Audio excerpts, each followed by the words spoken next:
Good evening, folks. Thanks for joining us here on Live Impact News. I'm your host, Vanessa Rufus. We'll be together for the next 2 hours. A lot to get to. We've got leaders in various jurisdictions across our area making important decisions and unveiling important information. So stay tuned because we've got some big discussions happening in Charlotte tonight where City Manager is presenting a budget proposal for the next fiscal year, including some new changes that will impact agencies in our area. So we'll bring you the very latest on that once we get a few more details out of that meeting. We also are keeping an eye on York County Council where there's some rezoning talks underway, which seems to be sparking a lot of dialogue, so more on that to come. But we did want to start with some breaking news that we're following here this evening. And so we've been keeping an eye on the shooting scene that's in Southwest Charlotte.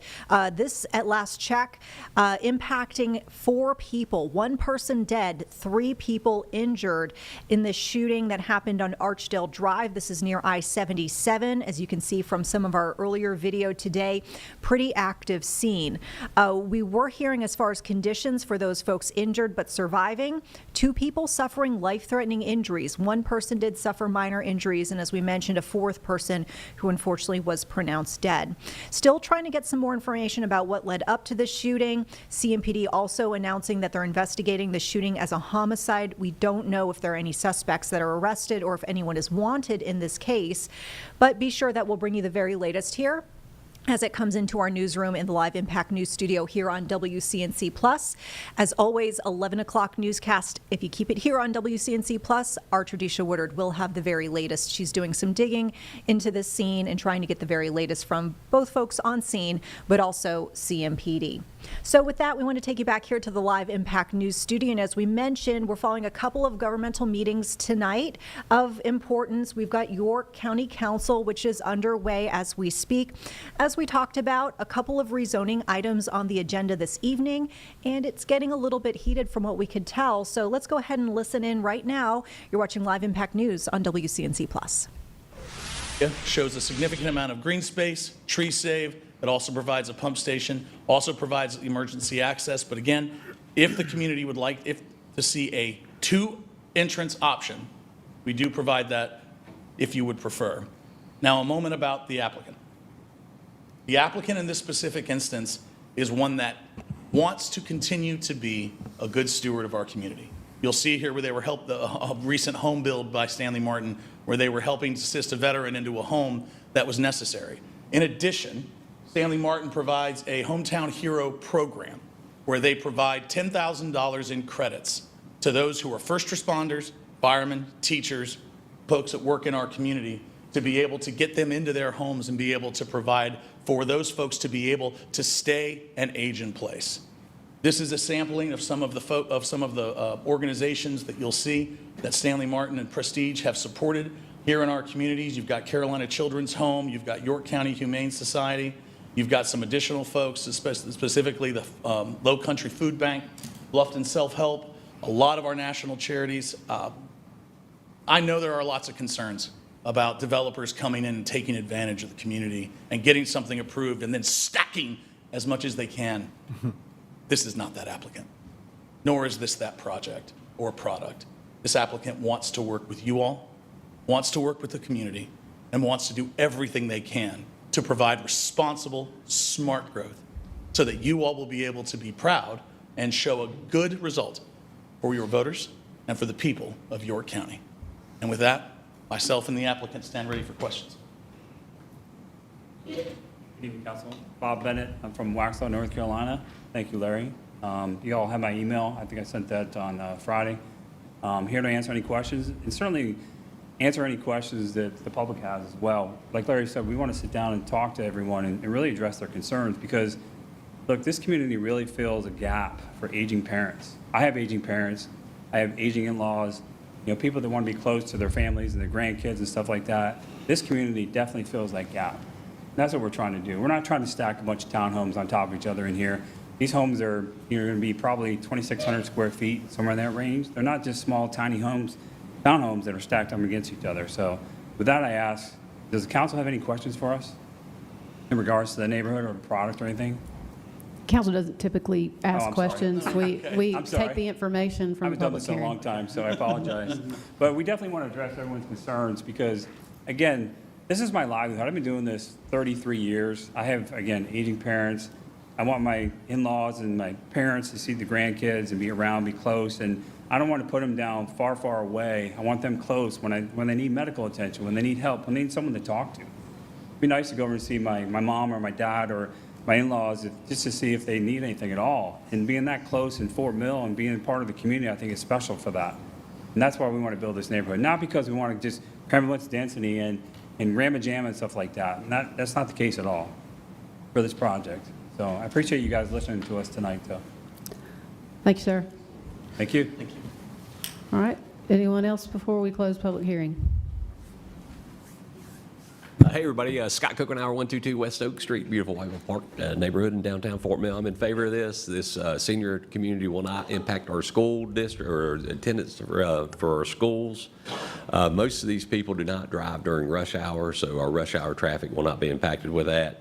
They will be supportive of our small businesses and our churches in the area over there for us, so they do that. And 160 does, at 160 North Carolina, there is an improvement process for that because Penny's was actually going to shorten that road and not make it 5 lanes. And they've got information, that's why it goes to 5 lanes and goes away. So all that's coming up. And of course, property owners in the great state of South Carolina have property rights. And if they want to sell their property in South Carolina, they should be able to. Thank you. Thank you, sir. Do we have a motion to close the public hearing? Motion to close. Second. Motion and a second. Any discussion? All those in favor say aye. Aye. Any opposed? Hearing none, public hearing is closed. Do we have a new motion? Yeah, motion to approve with the amendment of 2 egress and 2 ingress as an entranceway. Second. Is the other condition that was recommended a part of the motion as well? Yes, it is, correct. What was that again? Yeah, well, Age restricted. It has to be deed restricted. Deed Deed- restricted okay, yeah. as an age restricted yeah, community, additionally, as townhomes. okay, additionally, age restricted as townhomes. Second. Motion and a second. Any discussion? Yeah, first of all, I want to thank everybody, and again, this is critical, we continue this process. Now, this is only the first reading, all right? We have 2 more readings after this before there will be a yes or no decision on this. You know, the 55 and older opportunity here to supply those homes is critical for this area. Again, this will not be impacting the schools, but there are concerns, and we've heard them tonight. So I think that, again, we've got 2 readings, we've got time for discussions to come together to see if there can be a common decision made on this. I do support it in the first reading, but again, there's 2 more readings to go. So I think that open-ended discussion is critical as we move forward on this one here. So. We don't take questions now, sir. We still have 2 readings, and you can certainly reach out to the clerk or to your council rep before the next readings to get any questions answered. Any other discussion? I just had a quick question. Can we stipulate 2 entrances in, if safety says it should only be 1, is that good to put in a motion? Well, it was in the motion, yeah, for 2 I'm saying- entrances, yeah, and egress. To The keep- planning commission, keep 2. planning commission made a recommendation to go to 1, and staff has said, don't consider that. Okay. So the motion is what staff has recommended. Right. Got it. Yep. I would say that, to me, that's up to the TIA and Right. determining that, so I'm not really sure we're at the point to make that, but we have 2 more readings, so it doesn't hurt anything to have those conditions. And I just want to point out that, you know, when we talk about 55 and up being seniors, a light bulb went off. I was like, wait a minute now. I'm just a few more grabs from that. But I said to someone the other day that, you know, how we are facing a shortage of this type of housing unit that's deed restricted for 55 and up because it doesn't impact our schools. That's a big thing that we're looking at now. Things that impact our schools get a lot more scrutiny than something like this would that can come in and say, hey, deed restricted, age restricted, we're not flooding the schools with a lot of kids. You know, in 75, I think it's 75 units. That's not a lot. That's not a ton of units. You know, good to hear that it's not going to be 1,200 square feet. I think I heard upwards of 2,000, maybe 2,500. So these are not the tiny boxes, but this is much needed in York County. I wish we could see more coming a little more south, because we definitely need them all throughout York County. So I think this is a good idea. Any other discussion? All in favor? Oh, I'm sorry. Mr. Atkins? Well, kind of favoring what Bump says. Me and Carolyn, I'll be 60 and she's 55, and we still got a 13-year-old at home. So. But I kind of think, I don't know how to look at it from a farm perspective. I almost think you can kind of overload anything. I think it's pretty well overloaded up there, which I go whatever way. Ain't my district, and honestly, I wouldn't live up there for it. But I don't know what y'all gonna do with all that traffic up there. Live Impact News on WCNC Plus. We continue to listen in here on the York County Council meeting that's underway right now. As we mentioned before going into this live feed, primarily hearing a lot of discussion about development and rezoning, and most recently hearing what sounds like a proposed development for senior townhomes in that area. So we'll continue to monitor that in the background. We'll bring you back as we see any new developments popping up. Meantime, we wanted to take you to some live images we're getting at this very moment from the Met Gala, which is underway as we speak. So let's head out there now. I don't know if this is Jeb Live or is this a refeed? We got Spike Lee again. All right.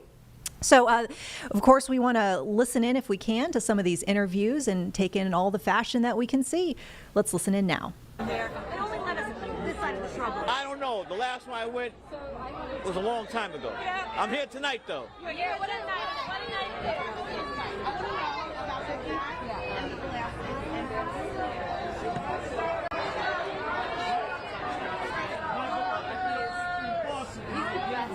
Okay, so we wait for the next folks to come by here and do some of these interviews. We wanted to just, of course, let you know that this is underway until 8 o'clock this evening, happening on the steps of the Metropolitan Museum of Art, where we're seeing everyone coming by with their greatest fashions. Are you hearing audio, by the way? I know we're seeing... Okay. So I want to make sure we weren't missing anything, Jeb. So we've got the co-chairs and hosts here of this year's gala, which, by the way, is themed super fine, tailoring black style. The dress code is tailored for you. So I'm sure we'll see impeccable interpretations. And as always, we have some interesting interpretations too of each year's theme. Co-chairs and hosts this year, actor Coleman Domingo, race car driver Lewis Hamilton, rapper A$AP Rocky, singer Pharrell Williams, and then Vogue editor-in-chief Anna Wintour. We were actually remarking on this before we came on the air, but we know that NBA star LeBron James was named an honorary chair but is not going to be in attendance due to an injury. Nevertheless, got a lot of bright stars shining tonight and some great fashions. As always, Met Gala is this fundraiser benefiting the Metropolitan Museum of Art's Costume Institute, and always just fantastic to see the most eye-opening and eye-catching attire. So looks like folks are continuing to walk the red carpet there, stop on by, give interviews. As we start to see more interviews, we'll try to take you there live so we can get a little bit of a flavor of how the event is going. All right, so shall we put this in a little box, Jeb? I don't know. I don't think anyone's coming by in the next couple of moments, and so fabulous. So we'll kind of keep this up on the bottom of your screen, so bear with us as we make that transition. But meantime, we'll bring you back to York County Council, where they continue to have discussions, most recently hearing some rezoning dialogue. And as we mentioned, bottom right corner of your screen, we'll try to keep the live feed here from New York and the Met Gala up for you just to kind of watch and enjoy. If we see anything developing, we see anyone coming by to give us some interviews, we will take you there in full. You're watching Live Impact News on WCNC Plus. Truck terminal, we're just looking to make sure long-term we can use it as it was built. So appreciate council's consideration. Thank you, sir. So anyone else who wishes to speak? Motion to close public hearing? Second. Motion and a second to close public hearing. Any discussion? All those in favor say aye. Aye. Any opposed? Hearing none, public hearing is closed. Do we have a new motion? Motion to approve. Second. Motion and a second. Any discussion? All those in favor say aye. Aye. Any opposed? Hearing none, motion carries. We move now to item number 4 of the public hearing. Council to hold a public hearing and provide third reading of an ordinance authorizing a Fourth Amendment to the intergovernmental agreement by and between the City of Rock Hill and York County relating to the Textile Corridor redevelopment plan, the amended downtown redevelopment plan, the Red River redevelopment plan, the Manchester Village redevelopment plan, and other matters related thereto. Is there anything from management before we open the public hearing? Okay. I will say, my understanding is that there is no increase or expansion of this TIF at all. We are still on schedule to complete it. This is simply to account for a grant that was received, and so there's no expansion at all. Is that correct? That is correct. There's some project funding is moving around, so some of the projects are recalibrated in terms of total budget. Our CFO can answer some of those specifics if you're interested, but the amount is going down, yes. The main point I wanted to say is that TIFs have been difficult, and it's difficult to understand when to approve those, and where you start that line and where you finish. My understanding is that we're still trying to close this one and to complete it, and that this helps, this doesn't expand that in any way. Correct, yes, ma'am. This really allows the city to have the funding to get some of those projects completed, and in no way increases the amount they can borrow, and in no way expands the time period they have. Thank you, sir. Any other questions before we open the public hearing? All right. Is there anyone here who wishes to speak against this request? Is there anyone who wishes to speak in favor? Move to close. Second. Motion and a second to close public hearing. Any discussion? All those in favor say aye. Aye. Any opposed? Hearing none, public hearing is closed. Do we have a new motion? Move to approve. Second. Motion and a second. Any discussion? All those in favor say aye. Aye. Any opposed? Hearing none, motion carries. Moving now to item number 5 of our public hearing section. Council to hold a public hearing and approve third reading of an ordinance authorizing the execution and delivery of an infrastructure credit agreement by and between York County, South Carolina, and that certain entity or entities identified by the county as Project Unagi, whereby certain property will be subject to certain statutory payments in lieu of taxes and benefit from certain special source credits. The placement of property comprising the project Unagi within the boundaries of a multi-county park, and to provide for other matters relating thereto. Is there anything from management or staff before we open the public hearing? My understanding is that in order for, the council has made basically the process for this is, council's already taken action previously to approve a $150,000 request or grant, and that in order for the county to receive the funding for the road in the amount of $150,000, the state requires council to approve this component, which extends credits to the business, and that management has recommended approval of that because this is a lesser intensive use than what a warehouse and distribution would be. Is that correct? Yes, and this is a headquarters with limited truck activity as well. Thank you, sir. Any other questions before we open public hearing? All right, is there anyone here who wishes to speak against this request? Is there anyone who wishes to speak in favor? Motion to close public hearing. We have Oh, someone sorry. speaking. Apologize. I'll be quick. I'll be brief, I promise. Hello, my name is Lauren Kramer, and I'm here on behalf of Hisho Sushi, or as you know it as Project Unagi. Hisho is a company that's been in business for about 27 years, and we have over 2,500 franchise sushi bars all over the United States in over 70 different grocery store retail operations.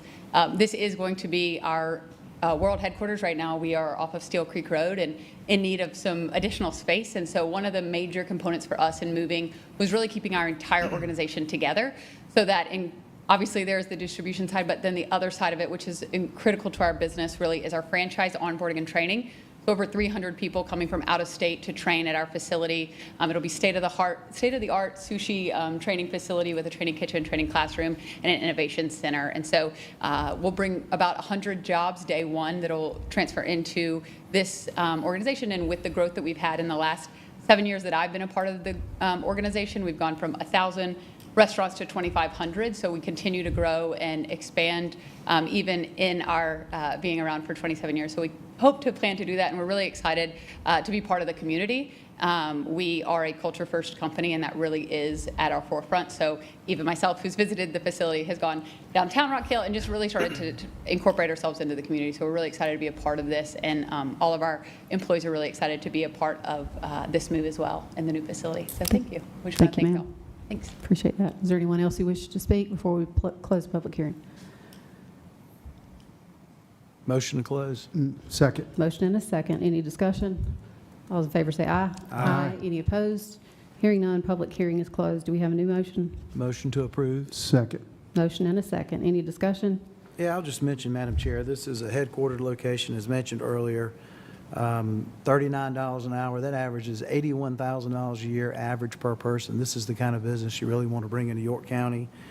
We're going to improve Lazy Hawk and Mount Holly Road there at the intersection, which is potentially going to drive more development to that area, which is beneficial to York County. 57-cent return on the dollar in the first year. We're going to recoup the money we're investing, $30,000 a year for 5 years, $150,000. Over that 5-year period, it'll be a $373,000 return, I believe, is what I had in my notes. So this is a wise investment for us, and we're excited to have you guys coming to York County. Thank you. Yeah, I just want to piggyback on those comments. We do welcome you here. I think it's first one of the many businesses that we bring in, but not many of them you get hungry just thinking about it. So, yeah, that's it exactly. Great opportunity, 146 jobs. Very good. Thank you. Anyone else? Welcome to York County. We appreciate the investment, and we look forward to having a good relationship going forward. I would ask staff, my understanding is that the road improvements that are necessary for that area, which are critical. Anyone go and take a look at Lazy Hawk. It's a very difficult, it is strange that we've got that many businesses that are there already. My understanding is that one property owner has we have $350,000 in the queue from one property owner, and that this will allow $150,000, but there still is, at least from the last assessment, $500,000 that is needed simply to provide safety improvements for that road. I would like to have an update on that from staff, and to have that, get some information on what the status is of that, and when those road improvements are going to be made, and where the funding is going to be coming from. Yes, Madam Chair, we can, Thank you, sir. work on that. All those in favor say aye. Aye. Any opposed? Hearing none, motion carries. We do not have any old business items, and we handled item number 1 earlier in the agenda, so we'll move now to item number 2 in new business. Council to authorize contract negotiations regarding a sole source procurement for preservation and restoration of York County's Register and Deeds Historic Land Record Plat Book project by Co-File Technologies, Inc. of Dallas, Texas, for a total cost not to exceed $994,395.50 over a 5-year period, as provisioned by York County's Procurement Code, Section 35.009 G4. Any comments from management before we have a motion? Yes, the clerk of court is here this evening if you all have questions, but one of the things we wanted to do, similar to the pay increase for law enforcement, the biggest increase for this agenda item before you will be in next fiscal year. So anytime there's a decision that impacts a budget process that y'all are still working on, and you got 3 readings, but there's a current year impact, we wanted to just share with y'all the long-term impact of this request. So the clerk of court is here, and I'll let her share more about this request. But in the recommended budget, there's $200,000 in my recommended budget related to this request. But this is a long-term contract, and I wanted Angie to have the benefit of time to share with y'all what this looks like and why she wants to start right now with this vendor. Thank you, ma'am. Ready? Yes, ma'am. Well, I have something to display. I have an exhibit, so to speak, if you don't mind.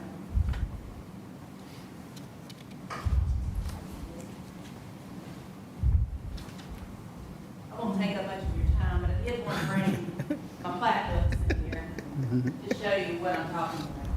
You're welcome to look at them. This is an understored book in this edition. So this is what I'm trying to get to. I have 55 of these left. But I'll share with you where we're coming from. I want to thank all of you for your time. I want to thank management for recommending this and considering this in my next budget. There is a very limited amount of companies that do this restoration and preservation of these historical books.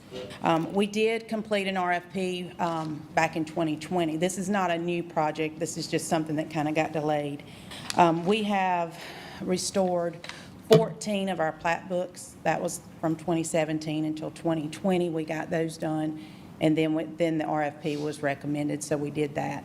The project was stopped, and when we did the RFP, there was 3 companies that put a bid out, CoFile and 2 other companies. We're asking for CoFile to be our sole source because they have some trademarks and some technology that none of these other companies have, and CoFile has actually bought out one of the other companies that showed an interest in doing our restoration. These are plat books that go back to the 1700s that we've been working on. CoFile started our project of preservations back in 2008 when there was a flood at the courthouse before we moved to our new facility. So they have been consistent, and they are a very good company. They're out of North Carolina. They actually come and pick up our books, they package our books, and they take them with them in a CoFile vehicle. They have insurance on them. The only other company that has showed an interest, they are out of Massachusetts, and they do not provide transportation. Their bid on the current book that I have money for in this current budget, just one book, is right around $25,000 for CoFile. But that includes not only preservation, but restoration, and they have a lifetime warranty. Once we get these books done, they're done. And the reason for that is we have to retain these books and these plats forever. These are your York County land records. All these people that have been in here before talking about land, this is how they find out where this land is and who owns it. So these books are precious. I'm not putting them in USPS, FedEx, UPS hands, anybody's hands to ship, and we may never see them again. They're one of a kind, can't be replaced. We have digitalized almost everything we have in our office, but some of them can't be digitalized because they're worn out. These pages are being torn, and they're used every day. So I'm asking you to please let me continue this project, finish this project. I have 55 more plat books, and so that York County's land records that are so precious are completely restored and preserved forever. Thank you, ma'am. Any questions? Did you say, what was the cost to do one book, or is it bid One out per book, one book that I have is Plat Book 44, and it's going to cost right at $25,000. I have that in my budget for this year. I'm just asking for it to be sole sourced. I've had that requisition in the queue since November, so I've been waiting to get it approved to be sole sourced. Then CoFile would continue to do this project for us as a sole source, and the project would be a little over $900,000 spread out over 5 years, so $200,000 a year is what I'm asking for. And these are irreplaceable. I mean, they have to be preserved. You can look through them. I mean, they're in bad shape. It's my passion, and I feel like the county history should be your passion as well. I'm just asking for it to be sole sourced. I do not want to send them to Massachusetts on a plane, in a car, in a train, or anywhere. So what was the difficulty of going digital? They will be digitalized during this process once they are restored. The reason that they are not legible when they're digitalized is because of the fading paper, or that book is from the 1960s. So the paper is brittle. Some of them are in handwriting. They're not, they're unique. And as the clerk of court and the register of deeds, it's my position that I want to ensure that these books are there forever. After our generation, after I'm retired, after I'm gone, I'm a lifelong resident of York County, South Carolina, I didn't tell you my address, but I'm at 1553 Fred Montgomery Road, if you'd like to know, in Smyrna, smallest incorporated town in the state of South Carolina. My mind's going to, obviously, there's a lot of grant funding and stuff. Is there any way we can look into getting any kind of grant sets out there to help us with covering this cost? Because we got 44 books to go. 55. 55. There's a lot of counties out there going through this, and I've never heard of any grants to help fund the restoration of these plats. And it's not really just the, I'm going to say enclosing them in the saran wrap or whatnot. It's the restoration and actually improving the quality of these. And I've been in more than one meeting Multiple. with the clerk of court here, going over these, and I've seen the before and I've seen the after. And what we struggled with in 2020 or 21, I guess it was they're not really one size fit all. This is not really like a bid type thing. And the RFP, that was going to go to council, and for reasons between the former clerk of court and Mr. Hudspeth, it did not. But she has presented this to us. You're watching Live We have- Impact News on WCNC Plus. Vanessa Rufus here. Just wanted to let folks who might just now be joining us know what we're keeping an eye on. In full, we've got the York County Council meeting where we've got a discussion right now prompted by the clerk of court. We're seeing executive summary here saying that clerk of court is requesting authorization to negotiate a sole source of a system essentially for preservation and restoration services of the county's historical land records.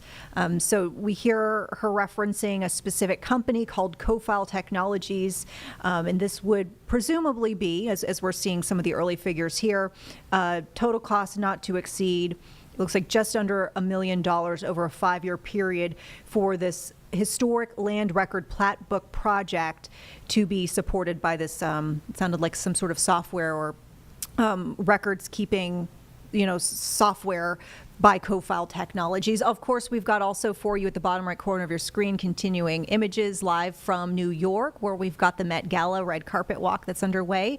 We've been seeing some great fashions here and, of course, some interviews too. So as we get any folks popping over to the camera to give a live interview, we'll take you there live. Meantime, we'll listen back in York County Council meeting. You're watching Live Impact News on WCNC Plus.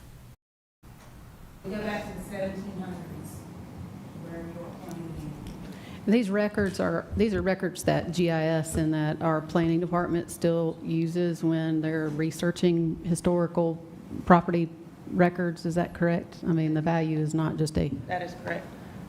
My understanding is that this is within the budget constraints of the budget. I have really cut my budget to accommodate for this. It's that important. So I'm going to be lean over the next 5 years, as I can be.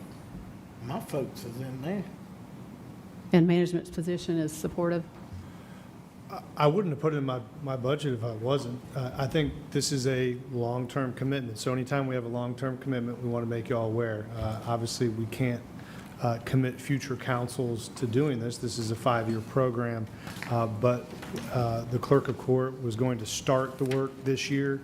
And so with this contract, she can begin working on it currently with her current funds. And then next year, there's that commitment if y'all approve the budget. So we just wanted to make sure y'all were aware of it, that these things tie together, and there's an impact to the FY26 budget. But I'm in support of the long-term approach of this, and it's not something you can do in just 1 year. Thank you, sir. Do we have a motion? Motion to approve.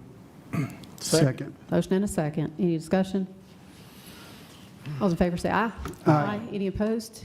Hearing none, motion carries. Thank you. Thank you, Ms. Bryant. Thank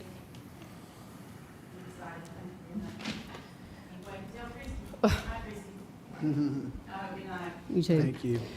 Item number 3, a new business, council to approve first reading of an ordinance to establish the operating and capital budgets for the operation of the county government of York County for the fiscal year commencing July 1st, 2025, to provide for the levy of taxes for York County for the fiscal year commencing July 1st, 2025, to provide for the expenditure of tax revenues and other county funds, to establish a consolidated fee schedule for all existing county fees relative to the operation of county government, its boards, agencies, and departments, and to provide for other matters related thereto. As I do when we have our budget, first reading of our budget that comes up, I ask that council, that we approach the process with this for there to be a motion to approve the budget. And if there are, some of you have reached out and said that you intend to make amendments, that you would make those amendments individually and allow the thereafter to allow the council to take a look at them. For purposes of scheduling, my understanding is that we will have the public hearing prior to second reading, and a workshop is. So, public hearing, and I'll hand it off to our budget director, Trish Startup. She's prepared a few words, and she can address the timing and the process as part of that. Sure, thank you. So first and foremost, I want to thank council for your involvement. The budget process actually started with council going through the strategic planning process and approving the strategic plan. And I think what you'll see through this budget, and I hope that you've seen, is that this budget book reflects the strategic plan. I want to thank staff for all their help in creating the new fresh perspective look, if you will, of the York County budget book. York County has never seen a budget book like this before, and it took a lot of teamwork. It took each department, each elected official, each appointed official, court, to provide information. So it definitely was a team effort across York County government. So I'm very appreciative of staff for helping bring about the new budget book. Just some highlights of the budget for you. The total budget for the first reading, as you see in the budget ordinance, is $483 million, and this includes a fee schedule, and this is something new for council, to have a fee schedule attached to the budget ordinance. The general fund budget is approximately $173.4 million, and this supports the operations of the county's core services. You can find this within the budget book on page 13, and then in the back of the appendix is the general fund summary. The value of a mill countywide is $1,970,000. That is described on page 13 and 17 of the budget book as well, and the value in the unincorporated area is $1,166,000. You'll also see the recommended new positions for the FY26 budget within the budget book. Management's requesting 34.63 FTEs, and 18.63 of those are within the general fund. And you will find that beginning on page 47, which houses all of the personnel information within the budget book. Also included is a 3.5% merit-based raise for employees. And then as you go on throughout the budget book, you will end with the capital, and there's approximately $9,575 million for capital, which council is used to us referencing as the 1420 fund. But after that page, if you look at the rest of the capital, you'll see the capital maintenance fund that we've talked throughout the process, the water and sewer as well, and the other capital funds. Those are just some highlights. There are some items to still be addressed in the budget that I want council to be aware of. First being the health insurance. As you know, the state is still working through their budget. In tonight's first reading of the budget, the county used the preliminary number that was provided to us, which was a 3.9 increase for health insurance. However, from what we're hearing and seeing as the state continues throughout their budget process, it looks like there could be a potentially 4.6% increase, and this will have about an approximate $100,000 impact on our budget. So we will keep council abreast of that situation as it continues throughout the state budget. Also, the state is considering changing the ways that boats are taxed. This will impact county. The impact for the county could be potentially $2 million countywide. Therefore, York County could possibly see our revenue decrease approximately $300,000 to $400,000. So we are also keeping an eye on that, and we will keep council up to date. So there are some moving variables still throughout the budget process that we will stay in tuned and bring information to you all about. So next steps in the budget process is May 13th at 5:30 is the budget public hearing, and then at 6 o'clock is the budget workshop, and this is You're watching Live Impact News on WCNC Plus. I'm Vanessa Rufus here as we take you from York County Council, which we just heard them talking about the budget for the upcoming fiscal year. Just keep in mind, this is a discussion we are seeing elsewhere in our area. And of course, a big one that we were mentioning today throughout our evening newscast is the city manager's proposed budget for the city of Charlotte for fiscal year 26. Since everything has been officially announced now by the city formally to the public, we can go ahead and actually recap and take you through some of the highlights. So this is a budget that we're seeing is not supposed to increase property taxes, and what the city hopes says will be a preservation of core services in the meantime. We're seeing a couple of things along this budget, including 5 new firehouses, 2 are going to be replacements, 3 new ones, brand new ones. Looks like there's going to be an expansion of the 911 call center in police headquarters. There's going to be more money poured into training for our first responders, particularly Charlotte firefighters, and funding of $30 million over the next 4 years for the Satellite Animal Care and Control Adoption Facility, which we've already mentioned for folks here watching on WCNC Charlotte. But kind of interestingly, wrapped up into that budget announcement, the fact that animal care and control is supposed to now be separated from CMPD. So it will be its own department under the city manager rather than being under the purview of the police chief as it is right now. Let's listen in on this earlier discussion. Once again, this was the city manager's proposal just this evening of this upcoming fiscal year 26 budget. Dante Anderson, Mayor Pro Tem, District 1. Good evening, Vi Lyles, Mayor. Good evening, Malcolm Graham, District 2. Ed Driggs, District 7. All right. If you would introduce yourself. Of course, it is Tijuana Brown, Charlotte City Council, District 3. All right. All right. Julia Martin, City Manager's Office. Okay. Any other things that we need to do before we dive in? Hearing none. Mr. Jones, you have the floor. Thank you. Thank you, Mayor and members of council. Julia and I were trying to count, and we're counting on our fingers, and I guess that's not the best way to start a budget presentation, but we think this is the 9th budget presentation that I provided to the City Council. So I'm pleased to begin the presentation, and I really want to start with FY 2024. We talked a bit about being at an inflection point in this community and trying to navigate how we could go about providing excellent services and to make sure that it's cost-effective to our residents. So in FY 2024, we talked a bit about whether we would be in the decline, be on the steady trajectory, or even advance it a bit.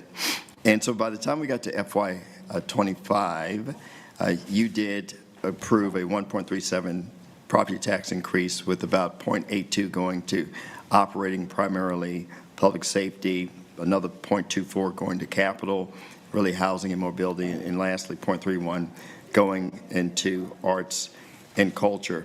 I will tell you that in the current budget, what that allowed us to do, especially around the capital piece, is to have historic investments in our corridors and affordable housing, as well as in transportation. So I'll start with the corridors, and I don't think the story has been told enough. It's really a 5-year journey, starting off with some investments in the corridors. I believe it was $14.5 million in the CIP and $10 million in PAYGO back in 2020.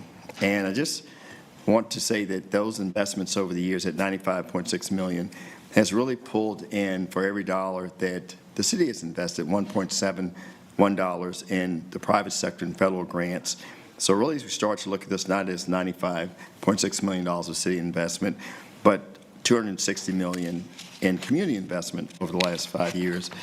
I would be remiss if I didn't bring up with Angela Charles says to me over and over again, she says, Marcus, don't leave out what's happening with infrastructure. So you take that same period of time, Charlotte Water has invested $396 million in the corridors, and Stormwater another $154 million. So $810 million invested in our corridors of opportunity. It was never the thought process that the city would do this alone, and the great news is that folks have come along with us. Also, with that property tax increase last year, we were able to do more in terms of the bond with the Housing Trust Fund. What's important is if you look at the 3 bars, not quite to the far right, but before the blue bar, that's when the Housing Trust Fund went up to $50 million. And so if you start to look at those bonds, that's 47% of all the units that have been constructed since the beginning of the Housing Trust Fund back in 2002. And we just can't wait to see what we'll get out of the 2024 bond, which was $100 million in terms of Affordable Housing Trust Fund. It's a new approach. Instead of just having multifamily construction through the Housing Community Safety Committee and this council, you came up with new goals: economic mobility, neighborhood affordability, and residential stability, and not just a focus on multifamily construction, but home ownership, natural occurring affordable housing, rehab and repair, shelter, and supportive housing, and collaboration. And then, just as important as the first two, the historical bond for transportation, $238 million, $123 million more than the highest on record. But it was not just roads, it is congestion mitigation, Vision Zero, sidewalks. And it's not just the sidewalks with $50 million and Vision Zero with $20 million, but it was a test, $55 million in what we call strategic investment areas. So let's think about the 6 corridors of opportunity and then overlay that with 16 additional areas where infrastructure is important. So what we did is took that $55 million and tested it in 2 of these strategic investment areas. And while this may seem simple, it's extremely important. You know, a sidewalk that we identified in August, it was constructed by January. But more importantly, it was the missing link between a bus stop and miles of existing neighborhood sidewalks. What we've learned from this test is in this project, we did it twice as fast and at half the cost, and mainly because we had 14 different departments working together as opposed to in silos. And these projects maximize connectivity, safety, and accessibility. So we want to learn from that. We want to learn from these strategic investment areas and also create this team of teams approach with an organizational improvement team. So what we will be doing is focusing on how we can just be better in certain areas. How can we deliver exceptional customer service to our residents? 2, with no additional resources, again, team of teams approach. We'll have Monica Allen that helps us create these teams as we go about looking at specific areas. I will tell you that Allison Craig got out in front of us with the Charlotte Development Center and already is looking for opportunities to take these 7 departments and provide enhanced services to the community. We'll also have a focus on procurement and CBI. I am merging those 2 together, elevating them to its own city department so that we can have a focus on making sure that we are being responsive to our community, but also responsive to the organization. So we'll continue on this path. And I think this is what's extremely important about this slide. No tax increase, no property tax increase is planned for FY26. I do want us to take a look at the next 2 years, though. There's a conversation going on in the community about a 1-cent sales tax for transportation in transit. If that occurs and we begin to collect revenue beginning next July 2026, it has an impact on our overall budget, and I'll explain that in a bit. If that doesn't occur, the stress that we have on the system would suggest that we need another revenue source, and I'll explain to you that, why I'm suggesting that. But then when we move forward to FY 2028, it's a reval year, and I had this conversation with you at the annual strategy meeting, and I'll tell you, I actually had this conversation with Councilmember Driggs probably 3 years ago at the last reval that, and we won't go into detail, but you understand, for the most part, when you have to set the property tax rate at revenue neutral, you're not getting the growth that would match some of the inflationary pressures we have. So I just had these two boxes because decision points as we go forward and how do we continue on this path. We still need a revenue source for to match the growth, but this council has positioned ourselves in a great place. The last time I was here to present the budget, we had not agreed to changes to the interlocal agreement. So in June 2024, the members of the MTC agreed to changes to the interlocal agreement. That allowed us, the opportunity to purchase the red line, which unlocked a conversation about the 1 cent sales tax that this community is having. The enabling legislation was introduced in February of 2025 with enhancements to rail, bus, and roads. And then lastly, in March 2025, the Transit Authority legislation was introduced also. So we're balancing the 2026 budget without a tax rate increase, without a property tax increase. At the retreat or the annual strategy meeting in January, we talked about making sure that we are recovering our fee recovery accurately. And so in other words, we have a policy for 100% fee recovery, and we're not always there with some of them. And then we also are reducing expenditures. I will tell you that I strongly believe that we are near the edge of what can be reasonable reductions without having an impact on the community.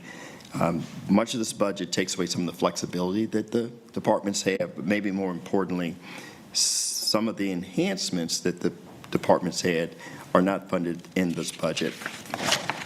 Okay, Charlotte continues to have the lowest total cost of government. We benchmark ourselves against the 12 largest cities in North Carolina. And when you start to think about the total cost and that solid waste fee, water, stormwater, property tax, we continue to be the lowest in total cost of government. So even with the proposed sales tax increase in 2027, Charlotte would continue to be one of the lowest. Total costs of government would remain low. The sales tax increase for transportation still alleviates some of the stress in other budget areas. So let's do a couple of pictures. So basically, we have three pots. We have our general fund, which funds basically the services that we have as a city. We have a debt service fund that pays for some of the investments we have in the CIP, and then we have PAYGO. And essentially, we take the property tax and we take the sales tax, and if you want to call them levers, we pour some into one bucket and some into the other. What's important about the sales tax for transportation is that's $102 million for the first year, and it's estimated to grow by 4% each year. So that's $5.7 billion over a 30-year period. That can go directly into that debt service budget bucket as well as the PAYGO bucket, which gives us more capacity to take some of the property tax and put it back in that general fund budget. And that pays salaries for police officers, for firefighters, for the folks in the room.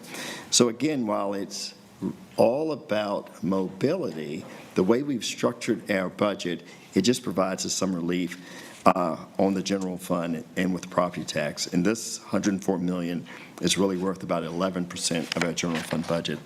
However, the big thing is, let's move it away from the budget and let's talk about how transformational this is.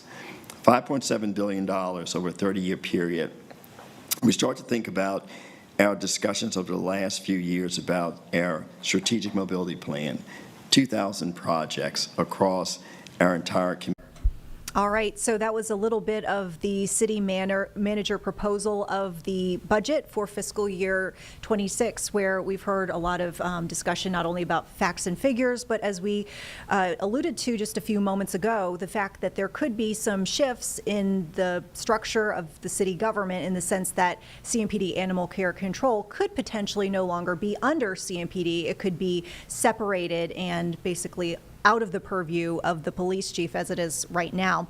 We know that this has been a big topic of discussion amongst animal advocates here in the city of Charlotte. Not only have folks been going to city council meetings time and time again to argue for more resources and more space for the shelter, but also we've been hearing this push by advocates to try to get this separation between CMPD and animal care and control. So we wanted to bring in one of those advocates with us tonight here on Live Impact News on WCNC Plus.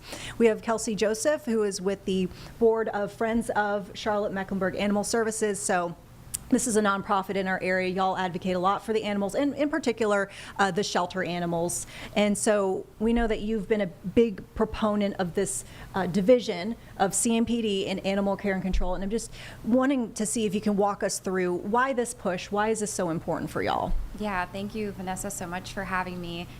We're excited and we're optimistic about this change. These could be huge steps in the right direction to bettering animal welfare and outcomes in Charlotte. There's a multitude of reasons why the shelter should be separated from CMPD. The two biggest ones that I often highlight are the need to make it easier to volunteer. I mean, you walk dogs at the shelter, you foster, you know how difficult and tedious that process is. So from start to finish to become a volunteer there, it takes a lot of time and energy just to walk some dogs and cuddle some kittens. And, you know, there's always space issues and overcrowding at the shelter, and we need all the help that we can get to come walk dogs and take care of animals. And these are community animals, right? So these are the animals that we all need to take care of, and we need to make that process as easy as possible for people. So eliminate unnecessary barriers, and removing the shelter from CMPD and restructuring that would be helpful. The second piece of this is that right now, you know, we need to reduce the layers between the Director of Animal Care and Control and the city manager. And so we're hoping with these changes that those layers will be reduced, ultimately decreasing bureaucracy and increasing life-saving work. And that, you know, there's all kinds of specifics on there that we're still hoping to hear about. But those are the two biggest reasons that we want the shelter separated from CMPD.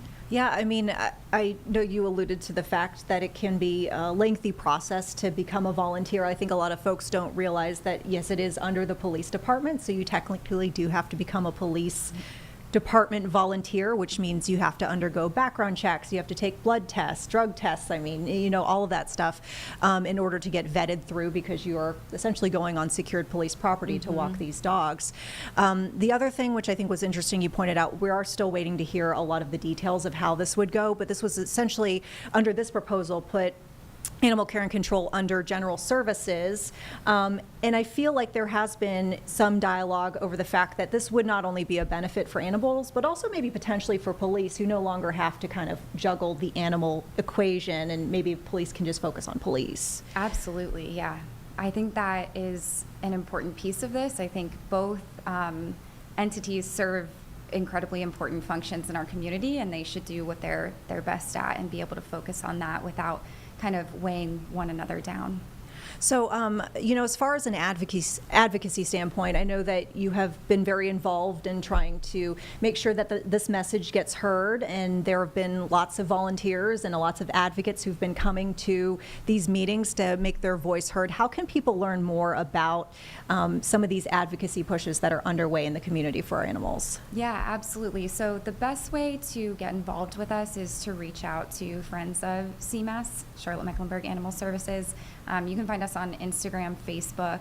If you just message us, we can direct you in the right place. Also, our website, there's an info email there. So if you email back, I will personally email you back if you email that. And we've got a closed group where I provide updates and just let community members know what's going on, how to get involved, and make sure that their voices are heard. I think it's really easy to look at the budget with big numbers and talk about these big ideas, but what it comes down to at the end of the day is really just that these are staff members at the shelter that we care about, volunteers, animals, and community members, and we all just want to see better outcomes for all those individuals. And yeah, getting involved is super easy. Now, it's hard to talk about animal care and control without, referencing the fact that there is an ongoing capacity crisis. It seems like, every couple of weeks there are emails that are going out to fosters and volunteers and, messages going on social media from the shelter to the community saying, help us, we need fosters, we need volunteers, we need people to adopt. I'm just kind of, curious what your take is at this point, getting those messages on a regular basis.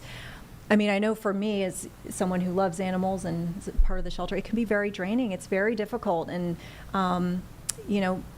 unfortunately, not all of the animals make it out of the shelter because of capacity. Yeah, I think you summed it up well. It can be draining. It's really sad at times. There's also really happy outcomes. So I think there is reason to get involved and to help. I think it's a really good feeling when you can get someone out of there. I would say to that, we're working on ways to increase capacity to care for animals. The shelter was built in the early 1990s when the population of Charlotte was less than half of what it is today, and we have not added a single permanent kennel space since then. And so we really need to right-size the shelter. If you look at the proposed budget, there is money in there to build an adoption center. This would not be the number of kennels that we need for a city our size, but again, it's a really good step in the right direction, and I think it can be used as a model moving forward. City council members themselves have acknowledged that it would be a step in the right direction, but that we still need more, and I think that's really promising. I'm excited about that. I think that's still a little bit of a ways off. Like if you look at the budget, the numbers are proposed for the next 4 years to get that built and operating. And 4 years is a long time when, like you said, you're getting those emails weekly, multiple times a week. And so I think as a community, we just need to do a better job. We need to spay and neuter our pets. We need to adopt instead of buying from breeders. We need to volunteer. We need to donate. We just need to do things to support our local community and the shelter crisis that we're experiencing. I mean, one of the special experiences that I'm so glad that I eventually took on was fostering, and I feel like that's a big thing. And I know that you're familiar with the foster process, and I think folks might not know you don't necessarily have to foster the dog or the cat through weeks or weeks or weeks. You can do the staycations. You can take it a couple weeks at a time. There are options that I've even seen. Y'all with Friends of CMAS have created new programs where people can have, I guess if you will, run support. If they're going to pull an animal and take them into foster, that you can have some support through your group to make sure that it's not all on them completely. Yeah, absolutely. I think we want to make it as easy as possible. So you can take a foster for however long you're able to. You could co-foster with someone, if you have a best friend and you're like, I can do 1 week and you can do the other week and alternate so you each get a break. That sometimes works. I think the biggest barrier that we see is people are like, I can take a dog, but I have a vacation next month. And it's like, well, that dog could be adopted by next month. And if not, there are funds through Friends of CMAS, and we will pay to have your dog boarded at a boarding facility that partners with us, so that you can still enjoy your vacation and not have to worry about that baby that you took home. Yeah. As it stands right now, with all of the discussion that we've been seeing kind of bubbling up around animal care and control, how to change things. We talked about expansion. We talked about the proposal to separate from the police department. How are you feeling as far as animal support here in Charlotte? Are there any other things that you feel like are still yet to do, or we still need to have discussions about while we're talking about animal welfare? Oh gosh, where to start? And I think that's the biggest point of this all, right, is that we had to start somewhere, and we have to be strategic about what is going to have the biggest impact in the shortest amount of time. And when we looked at our animal services, we said it's not working as well as it could under CMPD, so separating that would be important. And we need to right-size our shelter, so that adoption center is a great step in the right direction. I think we're going to need more of those in different parts of town. Looking ahead to other issues, I think there's so many, and I know you report on a lot of them, but I think spay, neuter, preventative options so that we're not having the influx of animals that we're seeing is important. I think you know, there's got to be some regulation around breeding. There are just so many unwanted litters in our city. I know personally for me, outside dogs make me extremely sad. Chained dogs, I know right now that's not an issue that Animal Care and Control can take on in a bigger way. I think they try to offer resources to people who have outdoor dogs to make those dogs more comfortable and to suffer less than they do. But those are all issues that I'm personally interested in. And, you know, right now I'm really focused on kind of helping to restructure Animal Care and Control, but in the future I could definitely see myself working on issues like that. What would be your message to folks in the community who are either seeing these headlines about the shelter, or maybe they're just kind of curious about what is it like, you know, as far as animal welfare in Charlotte or North Carolina or the nation? Where do you think people can go to learn more, or learn more about advocacy pushes or any of that information? Yeah, absolutely. That's a great question. So we certainly have a crisis here in Charlotte. Right now we're seeing a nationwide shelter crisis and overpopulation of animals. That's tied to so many intersectional issues: loss of affordable housing, you know, increases in cost of goods, people not being able to afford not only vet care, but health care and, you know, care for their families. And so all of these things are very intricately connected. So this is a nationwide problem. I certainly do not have all of the answers. There are groups that are working on it. So if people check out Best Friends Animal Society, tons of resources on their site, tons of ways to get involved. I would say if you want to get involved locally, there are 5 states in the U.S. that rank the lowest for animal welfare, and North Carolina is sadly one of them. So getting involved here is really impactful. You'll help not only animals, but your local community members, your neighbors.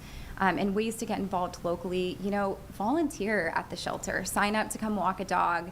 You know, even if it's just for a daycation, take that dog out, take them on a hike, take them to your favorite brewery if they're social. Make them a profile so that people looking to adopt a dog can see how wonderful they are, you know, update their photos.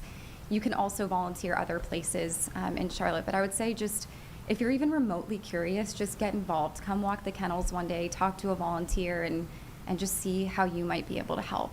Yeah, I mean, I think you said it well in that, yeah, there can be some sadness with some of the discussions we have around the shelter, specifically when it comes to capacity and other issues, but I mean, there are really like so many wonderful, happy stories, and I know I can think of, you know, a bunch of them off the top of my head of animals that have moved on and have their own Instagram profiles and are living the life. And, you know, I remember one dog, I think we're probably thinking the same one, Gertie, Yes. who at one point I remember, you know, as a brand new volunteer meeting her and not really sure if she was going to make it out, and she did, and she's living an awesome life thanks to awesome humans. So it's always good to hear. Yeah, I just saw on her Instagram today that she was snuggling with her new baby brother. Oh, her human brother. Wonderful. Well, she deserves the very best in that growing family, and I know baby brother will love her too. Yeah. All right, Kelsey, Joseph, anything else you want to add before we say goodbye? Just thank you so much for having me tonight. Yeah, we're glad to have you. And of course, folks, we'll keep you posted on these budget discussions. As we've pointed out, this is just a proposal. There's going to be a public hearing on May 12th that will be followed by budget adjustments that are set for May 19th, straw votes on May 29th, and then council is set to consider the budget adoption on June 9th, of course, fiscal year starting July 1st. So a little bit of time here, and of course, feel free to check out the very latest with the budget. We'll have that on our website shortly, and our Julie Kay is reporting on this tonight, so keep it here on WCNC Plus coming up on the news at 11. We'll have the very latest for you there as far as an overview of the budget proposal that was outlined today. All right, let's turn the page now, and we'll get to another big story for us. We've got a couple other things that we've been keeping an eye on.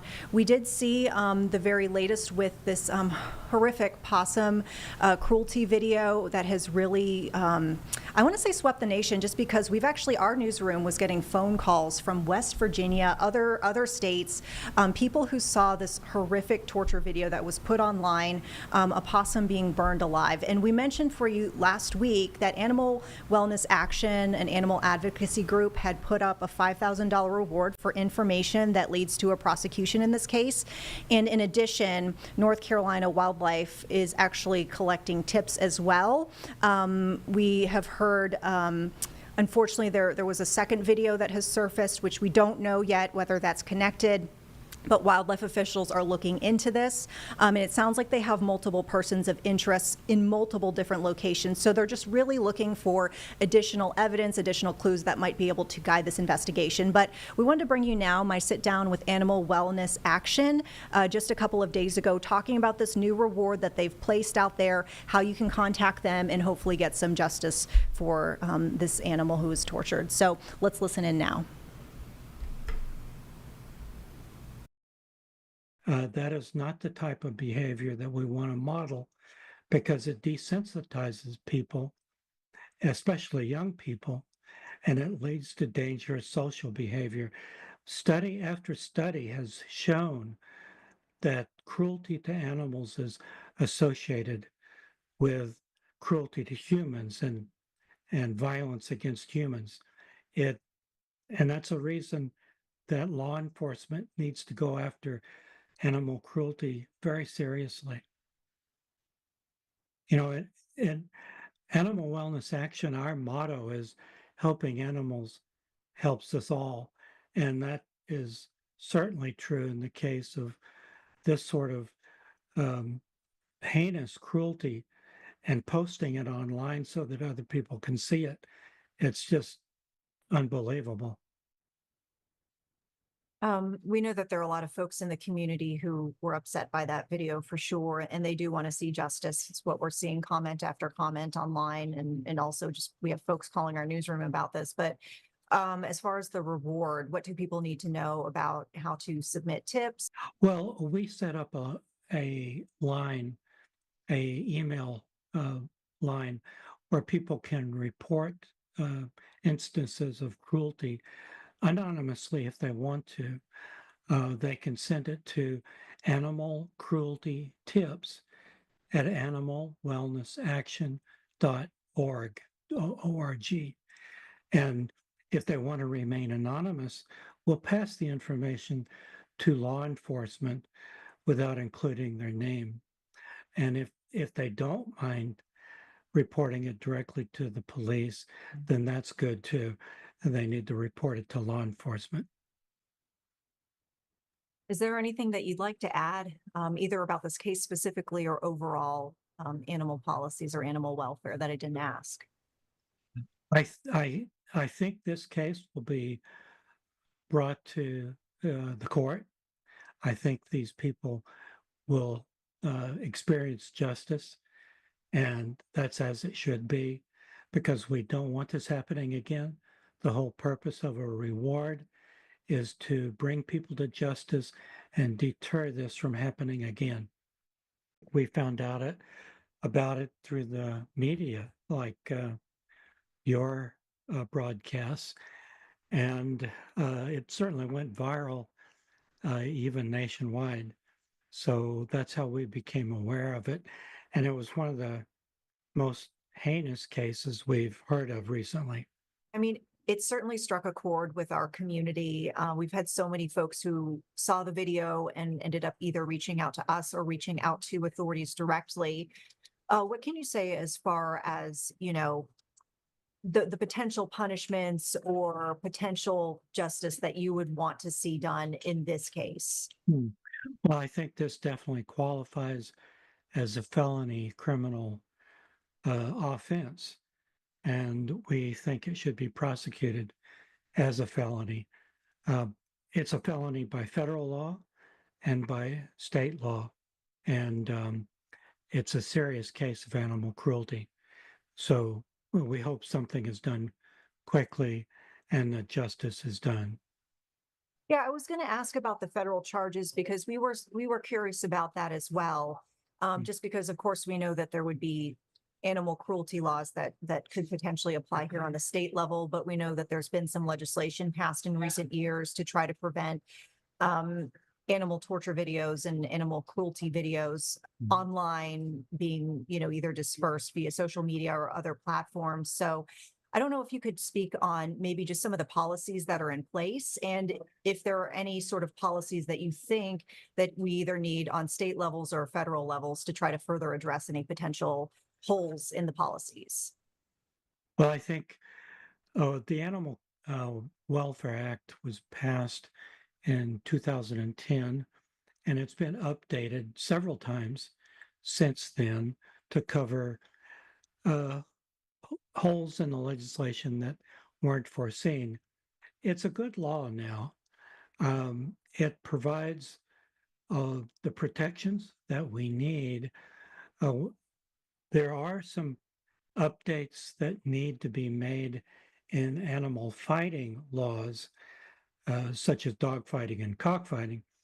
But in this case of the cruelty inflicted on the opossum, the law covers that very well. It just needs to be charged and prosecuted. Are there any sort of policies that are being discussed currently that you're hoping more legislators sign on or maybe goes to a vote at some point, soon? Well, I think the focus right now is on what we call the Fight Act, which addresses cockfighting and dogfighting. And I know dogfighting has been a serious problem recently in your area.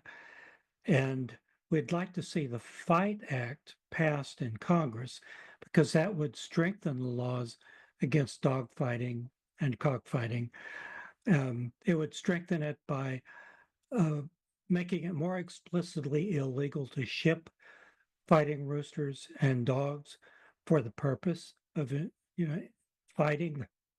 And I think that's a very necessary step. It's an overlooked area of the law. Yeah, we've definitely had some issues with dog fighting, not only in North Carolina, but South Carolina, which Charlotte is, close to the state line for both states. So our news market usually takes an interest in what's going on in both of the Carolinas. We've seen in recent sessions attempts, at least in North Carolina, to try to strengthen any sort of punishments against folks who are convicted of dog fighting. And that just doesn't seem to be able to get out of committee from what I've been able to see, at least in recent years. So I guess, do you have any thoughts on why that is and what could be done, to try to get that to move along for folks, advocates who are interested in seeing that legislation move along? Well, dogfighting and cockfighting, well, cockfighting in particular, is a felony in 46 states. North Carolina is one state where the law definitely needs to be strengthened. And why it hasn't been strengthened, I think, is because of the cockfighting lobby has been active. But I think more and more legislators in both states are realizing that cockfighting is a form of animal violence that needs to be outlawed completely and needs to be a felony. And I think that we'll soon see that in both states. And I think the Fight Act, a nationwide law that strengthens the animal fighting laws, would go a long way towards making it much more difficult to engage in that activity. To go back to this possum case, I guess, is there anything that you'd like to share with the general public, just in general, about possums and the fact that we understand too, that they're misunderstood in a lot of ways. And obviously misunderstanding doesn't justify any act of animal cruelty, but what would you want the public to know either about possums, about this case itself, where we had that horrendous video that was posted online? Of course, possums are not a threat to anyone. They're not a danger to people or property or even pets. So there's no justification for inflicting cruelty upon them. They're very beneficial species. And as for the case, this extreme cruelty of setting a possum on fire for no reason, that can cause emotional trauma to people that view the video. It can create modeling behavior where people adopt the violent behavior if they see it happening and think that it is condoned. That is not the type of behavior that we want to model, because it desensitizes people, especially young people, and it leads to dangerous social behavior. Study after study has shown that cruelty to animals is associated with cruelty to humans and violence against humans.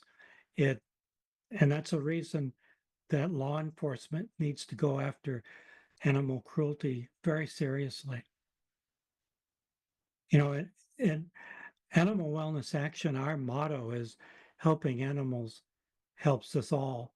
And that is certainly true in the case of this sort of heinous cruelty and posting it online so that other people can see it. It's just unbelievable. We know that there are a lot of folks in the community who were upset by that video for sure, and they do want to see justice. It's what we're seeing comment after comment online, and also just we have folks calling our newsroom about this. But as far as the reward, what do people need to know about how to submit tips? Well, we set up a line, a email line where people can report instances of cruelty anonymously if they want to. They can send it to Animal Cruelty Tips at animalwellnessaction.org. And if they want to remain anonymous, we'll pass the information to law enforcement without including their name. And if they don't mind reporting it directly to the police, then that's good too. And they need to report it to law enforcement. Is there anything that you'd like to add, either about this case specifically or overall animal policies or animal welfare that I didn't ask? I think this case will be brought to the court. I think these people will experience justice, and that's as it should be, because we don't want this happening again. The whole purpose of a reward is to bring people to justice and deter this from happening again. We found out about it through the media. Okay, so you heard there some of my extended interview with Animal Wellness Action, a group that says that it's now put up $5,000 for a reward for any information that might lead to a prosecution in that horrific possum burning case, which we believe, according to investigators, is out of the Charlotte area.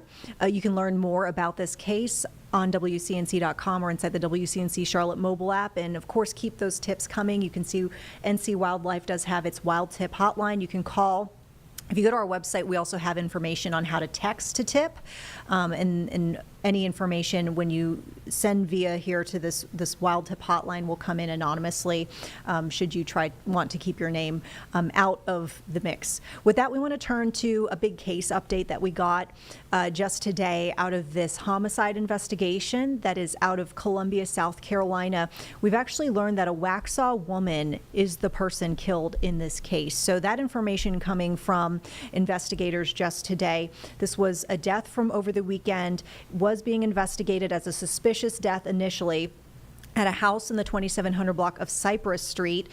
After a bit more digging, investigators say that they are now looking into this as a homicide. As we just mentioned, there are some autopsy results that they just received from the Richland County Coroner's Office, they believe supporting that decision to investigate this as a homicide. And as we mentioned, it sounds like, sadly, the person who lost their life is a woman from here in Waxhaw. And we heard a bit more from investigators as well as family, a very emotional update that we heard from them. Let's listen in now to this news conference from just a bit ago today. Okay, can everybody hear me okay? All right, we'll get started. thank you all for being here.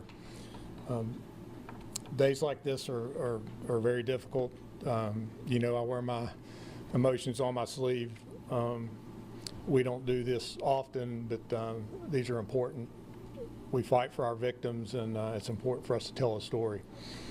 I'm joined today by Sheriff Kuhn from Lexington County Sheriff's Department, our coroner, Nada Rutherford, Deputy Chief Kelly. If there was ever an example of why we value partnerships here in Columbia and in the Midlands, this case is that just that. You'll see how important those partnerships are and the value they brought to this case as I explain exactly what happened. They were with us from the very beginning, and that was Lexington County, Richland County, SLED, our coroner, Forest Acres Police Department, the 11th Circuit Solicitor's Office, and the 5th Circuit Solicitor's Office. We're here today to talk about the murder investigation that occurred on Cypress Street on overnight Friday into Saturday. The incident happened on the morning of May 3rd in the 2700 block of Cypress Street. At 11:14 a.m., we received a 911 call that was made after a female victim was found deceased in one of the homes on Cypress Street.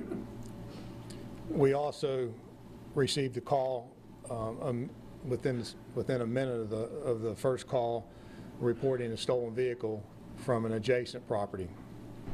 When officers arrived on scene, they discovered the female that was deceased, and it looked suspicious. The coroner arrived, and the body was taken for an autopsy. Once the autopsy was conducted, the coroner's office determined that the death was by a fatal gunshot wound, and she's going to speak to the cause of death now.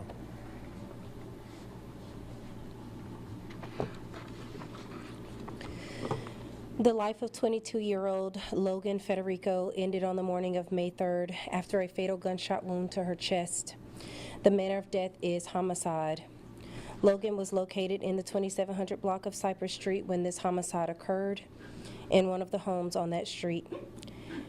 A full autopsy was performed along with toxicology, and various samples were collected from Logan's body should further testing be required in the future. There were no obvious signs of other trauma to Logan's body. Our condolences are with her family, her friends, and the community who is mourning this tragic loss. We will continue as the Richland County Coroner's Office to collaborate with law enforcement into the investigation of this homicide. Thank you, Madam Coroner. Logan's father is here, Mr. Federico. He's going to address you all in a moment. And I also, before I continue with this summary of events, I want to recognize the investigators that worked around the clock on this since it happened. They're in this room, and couldn't have been more proud of you all. You know, we talk about fighting for victims, but we also, you've heard me say before, we're all moms and dads and brothers and sisters, and this touches all of us in a way that it'll never leave us. And as I told you, you're part of our family now, and we all heal together. I'd also like to recognize our city manager, Teresa Wilson. We are able to do our work because of the support we get from Ms. Wilson and the emphasis that our city officials, elected officials put on public safety. So Logan was a true victim. She was a helpless victim. She was not an intended target. The two locations I mentioned are both rental homes. They're occupied by college students at the University of South Carolina. They're fraternity brothers. They're all fraternity members. The victim, Miss Logan Federico, was from Waxhaw, North Carolina. She was visiting her friends that lived in this residence for the weekend. The previous night, she and her friends were out with others, just socializing, doing what college kids do, having a good time. She and a friend arrived back at the residence shortly before 3 a.m. in the morning. Investigators believe the suspect, who has been identified as 30-year-old Alexander Dickey, D-I-C-K-E-Y, breaks into one of the Cypress Street homes, and he steals keys to a vehicle and several items, including a firearm, after he was rummaging through rooms. The suspect also breaks into the home next door. These houses are side by side. And he steals several items, including a wallet and credit and debit cards. While in this residence, we believe that he enters a room where Miss Logan is located and fires a fatal shot. The suspect drives away in the stolen vehicle and heads towards West Columbia and goes on what can best be described as a shopping spree. He uses stolen credit and debit cards to go to multiple stores in Lexington County. He ultimately drives to Saluda County and attempts to make additional fraudulent purchases.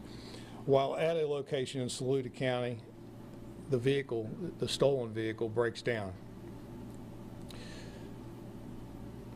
This leaves Dickey somewhat stranded. He then calls for a tow service to move his stolen vehicle from Saluda to a residence in Gaston County, which is in Lexington County, and this is a home of another female acquaintance.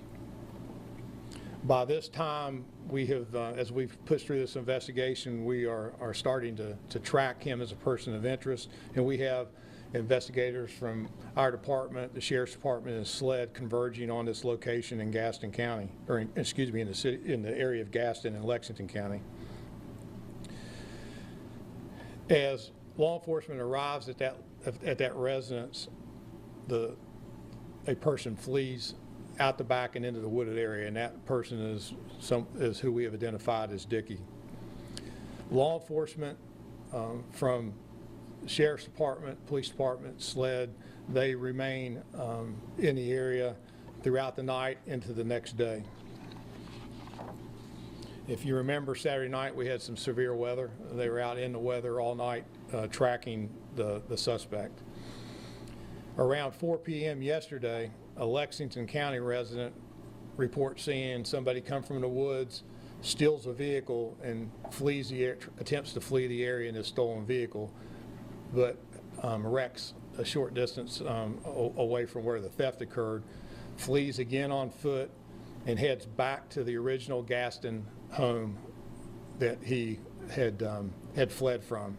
He forces entry. It's unoccupied. He forces entry into, and law enforcement surrounds the residence and starts ordering him to surrender. As law enforcement is giving him commands, the house, or the residence, becomes engulfed in flames. It's set on fire.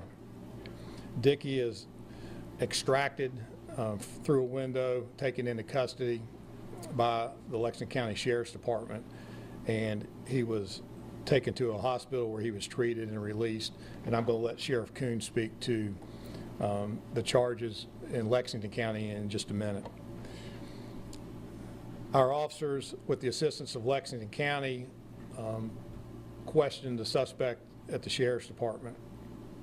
And as a result of the interview, the evidence collected at the scene, the assistance from the Sheriff's Department, consultation with the coroner and the SLED lab, we have issued murder warrants, or warrants charging Dickey with murder, 2 counts of first-degree burglary, 2 counts of possession of a weapon during the commission of a violent crime, possession of a weapon by a prohibited person, he's a convicted felon, 2 counts of grand larceny of a motor vehicle, 3 counts of financial transaction card theft. Dickey, he's a criminal. He is currently wanted by the Forest Acre Police Department for drug possession. He has convictions for auto braking, grand larceny, possession of meth, strong arm robbery, driving without a license, possession of a stolen vehicle, burglary 3rd degree, burglary 2nd, failed to comply with direction of police, resisting arrest. He's a true convict and deserves to be in jail for the rest of his life. I'm going to let Sheriff Coon speak to the current charges in Lexington County as a result of the things he did evading law enforcement. Thank you, Chief. Certainly our hearts go out to the family and the friends in this senseless case where a career criminal just went on a multi-day crime spree wreaking havoc across 2 counties and 6 or 7 police jurisdictions. Our involvement, as Chief said, was at 160 First Creek Road in the Gaston area of our county, where he broke in that house and set it on fire. As a result, we've charged him with burglary 1st degree and arson 2nd degree. That happened about 4:30 yesterday. I can tell you today at 3 o'clock he was denied bond by a Lexington County magistrate on those 2 charges. We certainly will continue to investigate and follow up on some financial fraudulent credit card usage in the area that we know about, and that 2nd motor vehicle theft that Chief described. But I do want to echo Chief's sentiments on working together. We found out a long time ago is in this case criminals do not stay within one jurisdiction, and I'm proud of the work we've done all together to hopefully start the healing process and ultimately hold this person accountable for these crimes and walk with his family to that happens. Thank you. Thank you, Sheriff. As you can certainly appreciate, this was a very fluid investigation. Is very complicated. There's a lot of work still to be done. Again, I cannot say how proud I am of this team that's worked this case, and there's no question that had they not pursued this with the vigor that they did, I don't think we'd be standing here today. This was just a truly remarkable effort. Mr. Federico is asked to speak. I can't imagine what he's feeling right now. I'm asking you all to give him the utmost respect. He is not going to take questions. He has a few things he wants to say. So I'd ask you to come up at this time.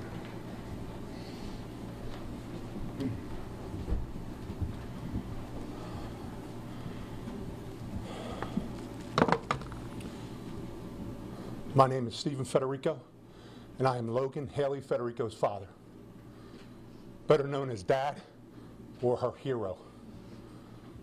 Unfortunately, that day, I could not be her hero. My daughter, I cherished. She was a strong, fun, loving individual who did what she wanted to do and was spicy. She was the biggest Taylor Swift fan that I've ever seen. I took her to the Taylor Swift concert myself, and then I became one. My daughter was working hard at school, working 2 jobs to become a teacher. She loved and adored kids, children of all ages. She had a bright future with her. The message I want to send, what was his name? Dickie. To Dickie, who took my daughter's life. This is from her. You can't kill my spirit. You might be able to kill my body, my physical, but you cannot kill my love that my family and friends shared with me. My memories made with my daughter and my family and her friends will never die. I had some of the most courageous friends over my house last night celebrating Logan. We have developed a group text to stay in touch. They promised me they'll never forget me, never forget Logan. That text name is Logan's Crew. She will live on forever. Maybe not physically, but spiritually. She will touch people and protect over people. Somehow, she will still have a huge, huge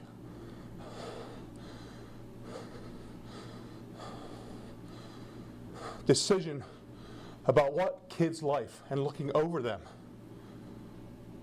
She became very goal-oriented, and she was achieving those goals, working hard to achieve that. I ask you to take in consideration the work that these officers did. I cannot tell you the line of communication daily, how I was informed how things were going. This is the most professional staff of anything, any company I've been associated with. They are absolutely the best of the best, and they need to be told that every day, how appreciative we are of them. And they don't get told enough. Yes, I lost my daughter, but I gained a family. And I thank you for letting me speak. And please keep my daughter and your family in our prayers.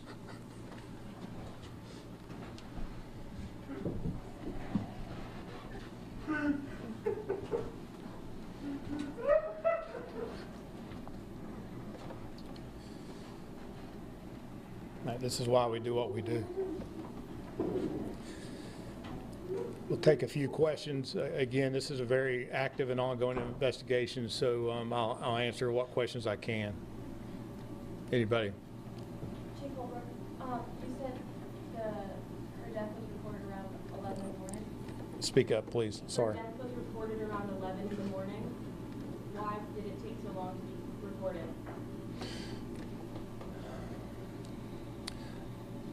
That's something that we can't speak to presently.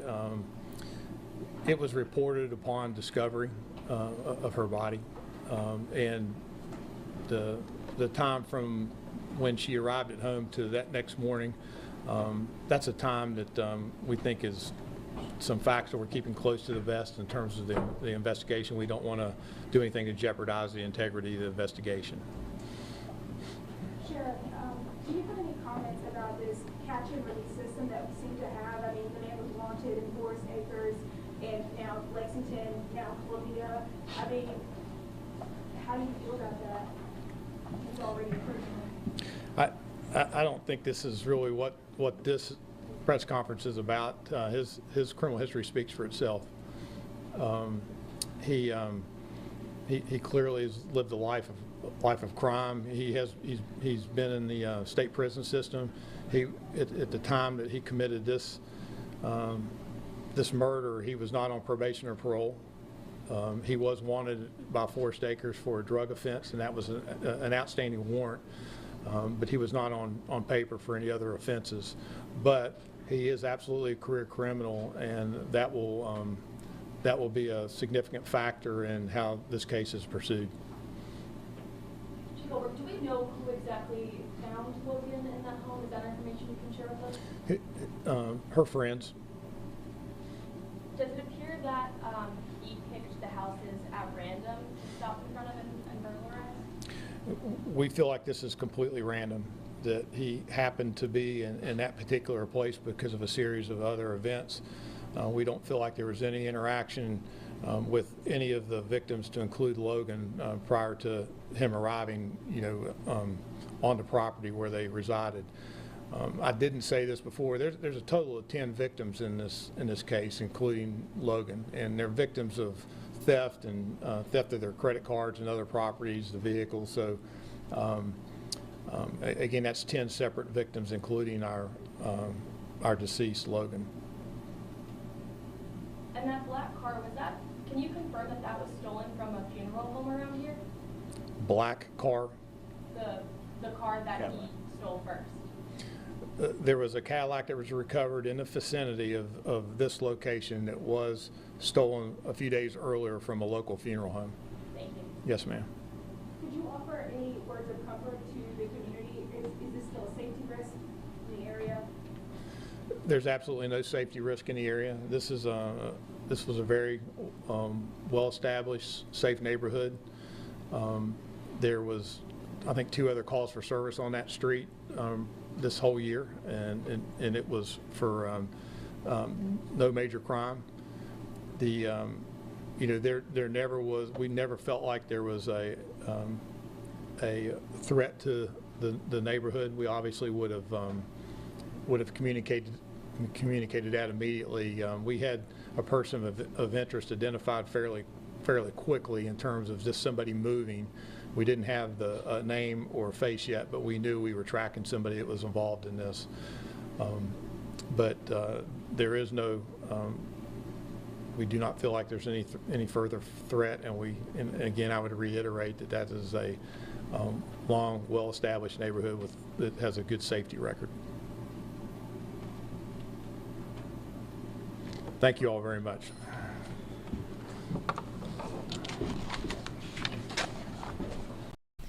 All right, folks, hearing there from Police Chief Skip Holbrook in Columbia, South Carolina. Some really sad updates coming from this weekend event where police characterized this as a multi-day crime spree perpetrated by a 30-year-old man named Alexander Dickey, unfortunately resulting in a Saturday morning death of a Waxhaw woman. A 22-year-old Logan Federico, police say, lost her life after Alexander Dickey, they say, broke into a house that she happened to be visiting friends when she was there in Columbia. Apparently this man broke into the home, was stealing items, and shot her in the chest, according to police. We have heard kind of a description of some of Mr. Dickey's alleged actions, including the house break-in, the thefts of items, the fact that he allegedly left the scene in a stolen vehicle, and eventually, what police say, held himself up barricaded inside a home in a different area where there was an effort to make him surrender. And during that time, investigators say the house actually caught fire. Police say they were actually able to get through a window to take him into custody. He was taken to the hospital and then eventually released and to be charged with multiple charges, now facing murder charges, multiple counts of burglary, possession of a weapon during a violent crime, grand larceny, financial transaction card theft. As we mentioned, police characterized his actions as a multi-day crime spree that spanned counties. And we are even seeing, with the fact that the house caught fire, looks like second-degree arson has been added onto the list. But really heartbreaking commentary that we heard from Logan Federico's father, Stephen Federico, of the Waxhaw area, speaking about his daughter, calling her a fun-loving young woman, saying that she was also hardworking. She aspired to become a teacher. She worked 2 jobs to try to make that dream a reality, and just the fact that she loved and adored kids. So we will have the very latest for you coming up on WCNC Plus. If you keep it here tonight as we turn over to the news at 11 o'clock, we'll have the latest reporting there, and we'll continue to keep you updated on this really heartbreaking story out of Columbia, South Carolina, which, as we've just learned today, is touching our area in the neighborhood of Waxhaw. With that, we want to turn back to some of our meetings that are underway. It looks like we've got York County Council that's still going on. We've got some live feeds here coming in as Council has been discussing various actions. We had them on the development front for a little bit earlier this evening. Let's tune in now live on Live Impact News on WCNC Plus to see where the discussion is taking us at this hour. Our idea. So we're throwing that out there for you all to consider, that the county could contribute $75 per youth recreation registrant. That obviously is up to the municipalities if that's something they want to do. But I do think that the customers are actually the unincorporated youth. So I think that is different. A lot of places, North Carolina, Georgia, South Carolina, the counties aren't in the recreation business. There's clear lines of delineation. I understand this is a historical item, but we have a parks department now, and we're trying to fund our own parks, which is why it's important that we talk about this. So thank you. I will say this, all due respect, in our fee schedule, we do have a fee for youth, adult, seniors, and it says handicapped in our fee schedule for the county for the non-residents. So I'll just, Yeah, and so it's separating these two things, and I think this, you brought this up earlier, I think that's a separate conversation. So if y'all are interested in adding the type of activities that you want to contribute to, we can have that discussion. What I was trying to do was start the conversation with the baseline. Y'all asked county management to develop an idea for a stipend. If y'all want to discuss what types of activities, lifelong learning, other things, pickleball, we're happy to discuss those, but as we engage with y'all, the input you shared, as we've been talking about this for some time, was to focus on youth recreation, and so that's what we did. We're happy to look at others. Now, it's important to remember, the more you include, the less money that the county has for the parks that we're opening and the staff that we need. And so that's where this goes back and forth. As your manager, what I'm asking you for is a budget that helps fund our parks first, and then allows us to engage with the municipalities. But I know that there's some potential implications to that. in all due respect, and I have a ton of respect for you, it seems that the step would have been to go to the municipalities and have a conversation with them on what they think the stipend should be, because when you read through the 7 attachments they sent us and the per capita cost, it varied for all 7. So it seems like that would have been the logical step, and then we could have backed into a budget number that way. Well, one thing I'll share, and I think this is a better conversation offline, council member, but I have talked individually with each manager. So as the manager, I don't reach across like I wouldn't want y'all to reach down in my organization to another organization's department director, okay? So when I'm engaging with another organization, I'm engaging with the manager. And so I have talked to every single manager on the phone multiple times. Each of them have different ideas. That's what makes this so hard, okay? There's not one answer to this. And you've mentioned, one of y'all mentioned what Tiga K shared is what they would charge. I've had the number quoted of 3 times the fee. I've had the number quoted as twice the fee. Everybody's different. This county is great because we have so many different places. I've heard some of the smaller towns say they can't charge more because their folks can't afford it. So that's why they charge $50 to $60, where other towns can charge $75 to $100.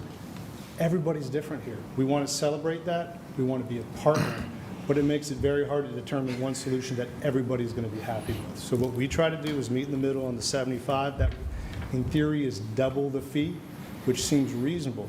But if that doesn't work, we can re-engage and talk more about it. But I have talked to every single manager multiple times.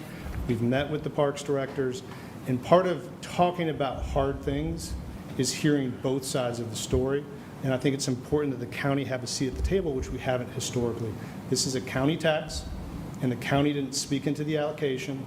It's important that the county speaks into the allocation. Can I call for the vote? Can I say one thing? Can I Just call for the The vote? motion, we still have to vote for, if there's a call for the vote, you still have to have 2/3 of the votes to do that. So I would just say, I think everybody's spoken that wants to speak. Have they? Well, I got something I could say, but I don't know if I... All right. I mean, I think everyone's spoken that wants to speak. And what I'm hearing is that we have to do something different. We have to start working together. This is the best way to approach that. I support management's position on this, and I know that we'll have continued discussions on it. I do think that it's critical to make sure that the data is shared fully. All those in favor say aye. Aye. I'm sorry. Yeah, it's The motion on the table is to deny. All those in favor of denial say aye. Aye. Any opposed? Aye. Motion fails. Do we have a new motion? Motion to approve. Second. Motion and a second. Any discussion? I'm scared. Discussion, don't you? Let's move on. Let's call for the vote. All those in favor say aye. Aye. Any opposed? Opposed. Motion carries 5-2. Move now to item number 5. Council to provide first reading by title only of an ordinance to amend Chapter 33, Personnel, in order to clarify sick leave and sick leave bank usage addressed in Section 33.072 to provide for parental instead of maternity leave under the parameters established in Section 33.073, to create new Section 33.074 establishing and addressing bereavement leave, to incorporate parental leave into family medical leave in section 33.078 and to provide for other matters relating thereto. We got people leaving. Do we need to take a break? Let's do it. Yeah, we All right, let's take a 7 minutes. 5-minute break.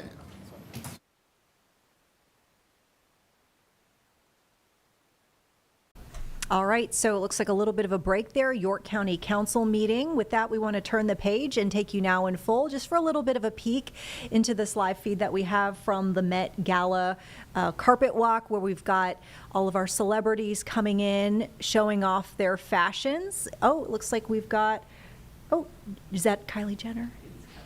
I believe so. So just a reminder, folks, because we checked in earlier this evening, we told you that this year's theme is Superfine Tailoring Black Style. The dress code is tailored for you. And so we've been seeing a lot of folks coming in with, I don't want to say tuxedo-inspired type attire. I don't know why we're looking at the ceiling. We were just so starstruck. We lost our balance, and they just had to tilt that camera back because we just lost our minds. Okay, so like I was saying, a lot of the fashions that we were getting, I'm going to bring you back here. We'll take you back there as we get a little bit more clarity on the angle of that camera.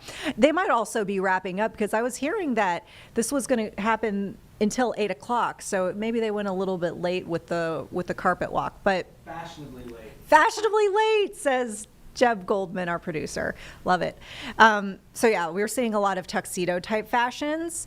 Lots of riffs on that, if you will. So tuxedos, but puffy sleeves, tuxedos, but shorts maybe with the actual look, or how would I even describe it? There's Sabrina Carpenter. She's basically kind of wearing bathing suit inspired tuxedo type of look with coattails and all. I wish I could show that to you, but we can't right now. But if we can take you back to the Met Gala, we will. We've been peeking in and out, though, here on Live Impact News on that feed. Let's go ahead and talk now about the city manager's proposal, because we've been dipping in and out with that meeting throughout the evening as well. Obviously, we had a pretty robust discussion a little earlier this evening here on Live Impact News regarding the proposal to separate CMPD from Animal Care and Control, because currently Animal Services under the purview of the police chief. This would put it under more of the General Services Department. Still some more details we need to hear about the situation, but many other things proposed in this budget. We want to take you now back to this evening's meeting, City Council hearing the proposal. And keep in mind, not a done deal. There are a few more steps before this could potentially take effect. Let's listen in.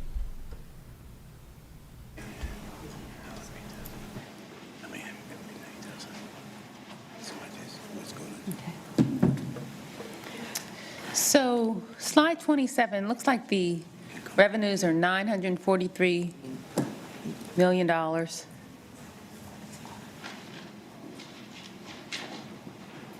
Okay, but that's not total revenue for the city. What bucket is that? That's just the general fund. When you add all the funds together, it becomes 3.6 billion. Okay, so do we have a list of all of those fund totals? Is that anywhere in the budget, including the hospitality fund? Is that anywhere in the budget?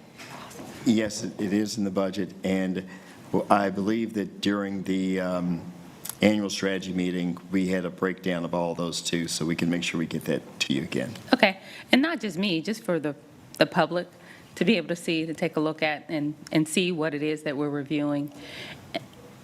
Also, you said $25 million federal match for the transportation, or the sales tax federal match. What was that amount? No, so thanks for asking. So over 30 years, the wanted sales tax is estimated to get about $19.4 billion. Okay, a reminder, folks, here as we are about to turn the page to our next hour of programming here on WCNC Plus. We'll be back on WCNC Plus at 11 with your latest headlines and our evening newscast, including a complete wrap-up of the proposed budget for the next fiscal year. Our Julie Kay will be working on that, and that budget adoption process set to take place June 9th. Thanks for joining us here tonight.